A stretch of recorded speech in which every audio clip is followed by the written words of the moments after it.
How's it going, guys? My name's Shane. Welcome back to the Horror Basement, and today we're going to be talking about the work of director Mike Flanagan.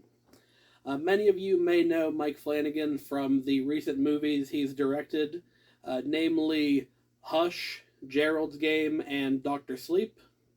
But I feel that many more of you may know Mike Flanagan from his recent successful run of limited series that he has released on Netflix. Those started in 2018 with The Haunting of Hill House, The Haunting of Bly Manor, and most recently Midnight Mass, which just premiered earlier this year.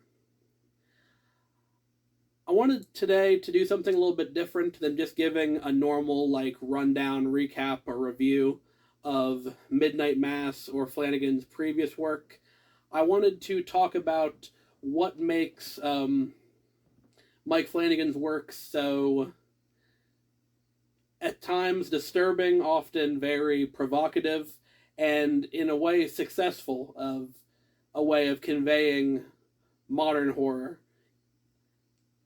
So Mike Flanagan's biggest asset is that he uses supernatural horror. Also, by the way, spoilers for all of Mike Flanagan's Netflix series if you haven't seen them yet. But Mike Flanagan uses supernatural horror, stuff like ghosts and vampires and the like, to talk about and shine a light on really far more relatable and human issues. And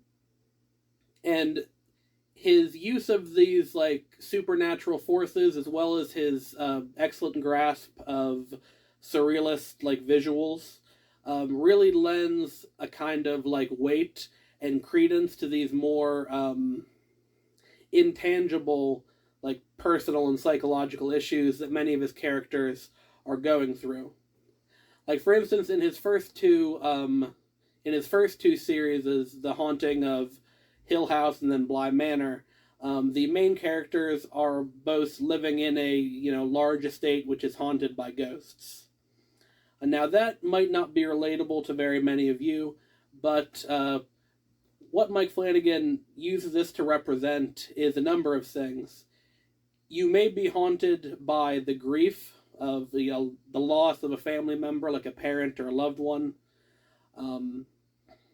You may feel as though your house is haunted by the bad memories of your past, whether it be, the ending of these close relationships or, a past of, domestic and child abuse, which is what many of the characters in these first two series are actually grappling with, as opposed to just, spooky ghosts.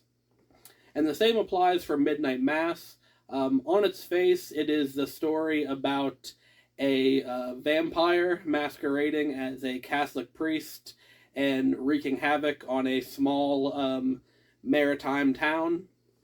But really, the vampire in Midnight Mass, the thing that is sucking the life out of this town, is the guilt over the character's past, the guilt that they have associated with alcohol addiction, substance abuse, relationships that they've let slip away from them, and they feel as though they can never get those relationships back to the way they were. And that's why the biggest motif other than vampirism in Midnight Mass is the Catholic Church and Alcoholics Anonymous.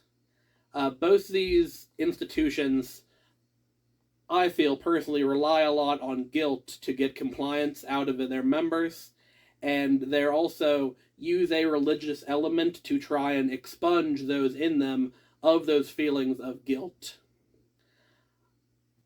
One of the other big themes in Midnight Mass is that those who don't buy into these tools are basically left by the wayside to see the fervor of religious dogmatism and a cult of personality basically form and how that can cause a rift in a community where everyone's swept up into this almost cult-like fanaticism.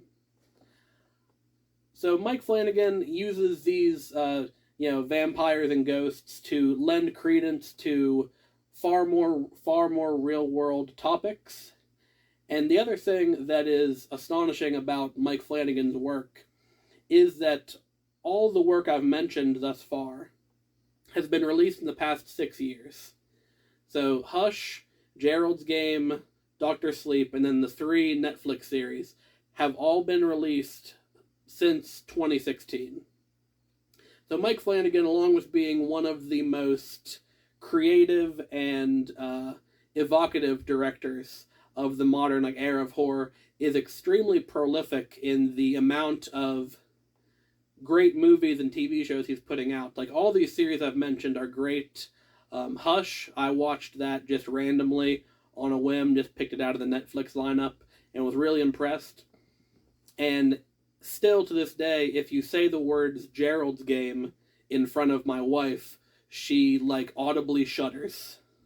So we watched that, and she did not have a good time. So my recommendation for this video is, if you haven't yet, check out the work of Mike Flanagan. He is a great director, very talented and skilled.